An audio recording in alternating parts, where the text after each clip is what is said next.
I'm going crazy missing you, my husband whispered softly into the phone, his voice low, intimate, familiar in a way that made my stomach twist. I swear, once this mess settles, we'll finally be together. I froze in the hallway outside our bedroom. Ethan thought I was downstairs asleep on the couch after another exhausting chemo session. That's what he told everyone anyway. The devoted husband caring for his sick wife, but I wasn't asleep. And when the woman on the other end didn't answer quickly enough, he laughed quietly and said, "Baby, you there?" I stepped inside, picked up the extension line beside the bed, and pressed speakerphone. "She can't come to the phone anymore," I said coldly. Silence. Then breathing. Sharp, panicked breathing. Ethan nearly dropped his phone. What the hell, Claire?" I leaned against the dresser, calm now, terrifyingly calm. "You should sit down before I tell you what happened to your mistress tonight." His face turned pale instantly. "Don't joke about her," he snapped. "Where is Vanessa?" I looked directly into his terrified eyes. "She was at my lawyer's office 2 hours ago," I said, crying, "while signing a statement about your affair, your stolen money, and your fake medical insurance claims." He stopped breathing for a second, and then he whispered, "What did you do?" I smiled slowly, watching 20 years of lies crack across his face. "Oh, Ethan, did you really think I was dying?" His mouth opened, then closed again. For months, he'd been pretending to care for me in public. Posting photos online, cooking soup for me when friends visited, holding my hand dramatically at hospital appointments. But behind closed doors, he barely touched me, because he thought he was about to inherit everything. The house, my father's investment accounts, the lake cabin, even my life insurance policy. And Vanessa knew it too. That's why she stayed patient. That's why she kept whispering things like, "Soon we won't have to hide anymore." I knew because I had heard every single voicemail. Every single one. Ethan shook his head violently. "No, no, Vanessa would never betray me." I laughed softly. "She didn't betray you," I replied. "She saved herself." Then I reached into the bedside drawer and tossed a thick envelope onto the bed. Printed bank transfers, hotel receipts, pictures. His secret second apartment lease. His hands trembled as he flipped through them. "You were spying on me?" "No," I said calmly. "I was preparing." And that was when his phone buzzed again. "Vanessa," he answered instantly. Her voice came through the speaker, broken, terrified. "Ethan, she knows everything." Ethan looked like he might throw up. "Vanessa, calm down," he whispered urgently. "What did you tell her?" "Everything," she cried. She already had proof, the fake signatures, the insurance fraud, the offshore account, everything. His entire body stiffened. That offshore account, the one he thought nobody knew existed. I folded my arms slowly. "You moved money out 3 months ago," I said, "right after telling me our medical debt was getting worse." He stared at me like he was seeing a ghost. "But how?" I took a slow breath. "Because the hospital called me directly," I replied. "Turns out there never was any debt." Silence crashed into the room. The fake bills, the fundraising pages, the donations from friends and church members. All of it had gone straight into Ethan's hidden account. He had used my fake illness to fund his escape plan with another woman. And tomorrow morning, every single donor was receiving an email. Ethan suddenly dropped to his knees beside the bed. "Claire, please listen to me." That almost made me laugh. 6 months ago, I begged him to listen to me when I said something felt wrong with our finances. He called me paranoid. Now look at him, crying, sweating, shaking. "I can fix this," he whispered desperately. "No," I said, "you can't." Then I picked up my phone and pressed play. Vanessa's voice filled the room. "I honestly can't wait until his wife dies already." Ethan's face completely collapsed. The recording kept playing. Vanessa laughed softly in the audio. "She's too weak to notice anything anyway." Then Ethan's voice answered, just a little longer. "Once the inheritance clears, we disappear." The silence afterward felt poisonous. Ethan buried his face in his hands. "Claire, please," but I wasn't listening anymore. Because for the first time in months, I wasn't heartbroken. I was angry, cold, focused anger. The kind that keeps you awake at night planning revenge instead of crying. "You know what hurts most?" I asked quietly. Not the cheating. He looked up slowly. It's that you practiced looking concerned in the mirror, I continued.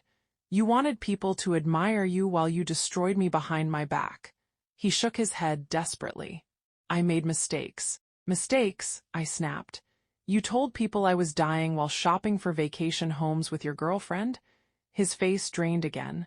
Oh yes, I knew about Miami too, the condo visits, the beach pictures, the fake business trips. Ethan suddenly stood up. You went through my phone? I stared at him in disbelief. That's your concern right now. Before he could answer, headlights flashed through the front windows. He frowned. Who's here? I checked the time. Right on schedule. Then came the hard knock at the front door, 3 loud bangs. Ethan walked toward the hallway nervously, and froze when he heard the voice outside. Mr. Carter, Financial Crimes Division, we need to speak with you. Ethan turned toward me so fast he nearly slipped. You called the police? I tilted my head slightly. No, not police. Another knock echoed through the house. Open the door, sir. He looked completely cornered now, chest rising rapidly. You said you loved me, he whispered. That sentence almost offended me. Loved him?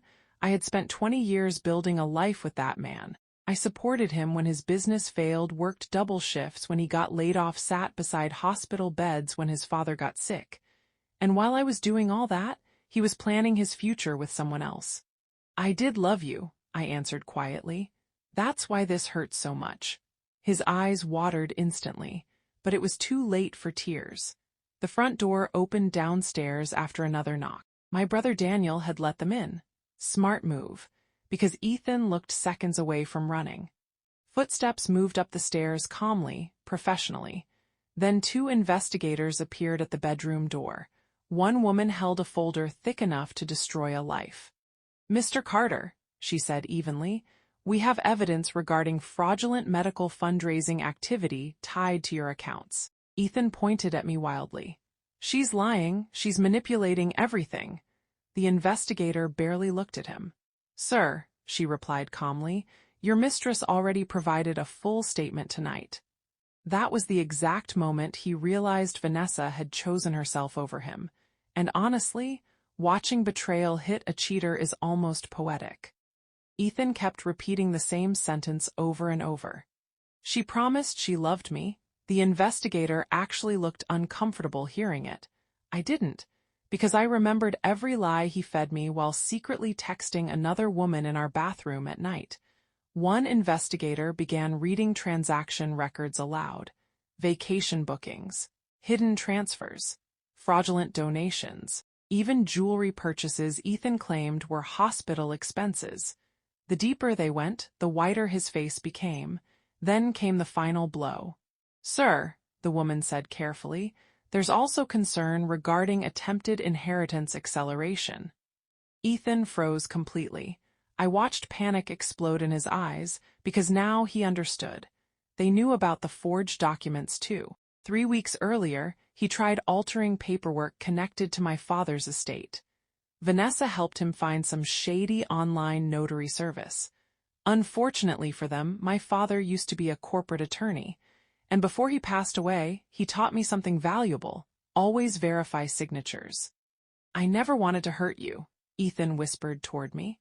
That sentence made me laugh for real this time. You literally rehearsed my death with your mistress, I replied. The room fell silent. One investigator slowly closed her folder. Mr. Carter, she said calmly, we're going to need your devices. Ethan looked around helplessly. Then suddenly his eyes landed on my phone sitting beside me, and his expression changed completely. Cold, desperate, dangerous. Before anyone reacted, he lunged for it. But Daniel moved faster. And the sound of Ethan crashing face first into the dresser was deeply satisfying. Blood dripped from Ethan's nose onto the hardwood floor. Daniel stood over him, breathing hard. Don't even think about it. The investigators immediately stepped between us, but Ethan wasn't looking at them anymore. He was staring at me, not with guilt, not with sadness, with hatred. That's when I truly understood something terrifying. He never felt bad for hurting me. He only felt bad because he got caught. You ruined my life, he hissed. I almost laughed again. No, I replied softly. I exposed it. The investigator picked up my phone carefully. Is this the recording device? Yes, Ethan suddenly shouted. She manipulated Vanessa. The female investigator sighed slightly. Sir, your mistress provided 47 pages of messages willingly. 47 pages. Even I was impressed. Turns out Vanessa panicked the second she realized financial crimes could include prison time. Love disappears quickly when federal charges enter the conversation. Ethan sat against the dresser breathing heavily. Then quietly he started crying. Not dramatic movie tears. Real ones, broken ones, and for one dangerous second I almost pitied him, until he whispered something under his breath. She was supposed to die before any of this happened. The room went still. Daniel stepped forward instantly. What did you just say? Ethan's eyes widened. Too late, way too late, because every investigator in that room heard him clearly, and suddenly this wasn't just fraud anymore. The investigators exchanged a quick look. One of them immediately pulled out a notebook. Clarify that statement, sir. Ethan shook his head rapidly. I didn't mean— Yes, you did, I interrupted quietly. My heart was pounding now, because suddenly dozens of strange moments over the past year came rushing back. The sleeping pills, the accidental medication mix-ups, the night I collapsed after drinking wine he poured himself. At the time, I blamed stress.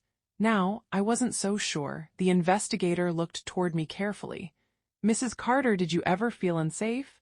I opened my mouth then stopped, because the horrifying answer was yes. Ethan noticed my expression instantly.